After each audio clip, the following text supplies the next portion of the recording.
আসসালামু আলাইকুম। আজকে একটা জিনিস আপনাদেরকে দেখাবো। সেই জিনিসটা হলো তেল ছাড়া কিভাবে গাড়ি চলে। আপনারা দেখছেন প্লেন থেকে শুরু করে যত যানবাহন আছে সবগুলো তেল দিয়েই চলতে হয়, তাতে মানুষ চলাফেরা করে এবং অর্থের বিনিময়ে সেটা আমাদেরকে ব্যবহার করতে হয়। আজকে দেখাচ্ছি আপনাদেরকে তেল ছাড়া কিভাবে গাড়ি চলে। দেখেন এই গাড়িটা তেল ছাড়া চলতেছে। এই ভাই তেল ছাড়া গাড়িটা চালাচ্ছে, দেখেন কিভাবে চালাচ্ছে। এইটাই এই কতদিন যাবত চালাচ্ছে? চালাচ্ছি আমি প্রায় সাত থেকে 8 বছর ধরে চালাচ্ছি। 7 থেকে 8 বছর তেল ছাড়া গাড়ি চালাই যাচ্ছি। 7 থেকে 8 বছর যাবত ইনি এইভাবে এই তেল ছাড়া গাড়িটা চালাচ্ছে। এটারে আসলে এইটারে বলা হয় ঠেলা গাড়ি। জি জি, ঠেলা গাড়ি বলা হয়। কি নাম আপনার? আমার নাম মোহাম্মদ মেহেদী হাসান মধু। 7 থেকে 8 বছর। জি জি জি। মামা আপনি কত বছর? আমি প্রায় 25-30 বছর। মাশাআল্লাহ, আমার চেনা চেনা লাগে না? অবশ্যই লাগে, আপনাকে চেনা। ঠিক আছে, আপনি একটু চালান তো দেখি। এটা পান খাচ্ছি। অবশ্যই খাওয়াবো, আপনি ওই পর্যন্ত যাই আবার আসবেন, তারপরে চা পান খাওয়াবো।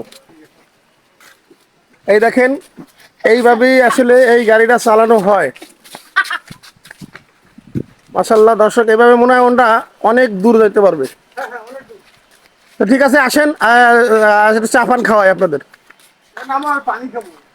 এইভাবে 2-4 কিলোমিটার চালাতে পারবেন? হ্যাঁ হ্যাঁ, আমরা প্রায় বহুত দূর, এখান থেকে 2-3 কিলোমিটার আমরা চালাতে পারি। এইভাবে চালাতে পারবেন?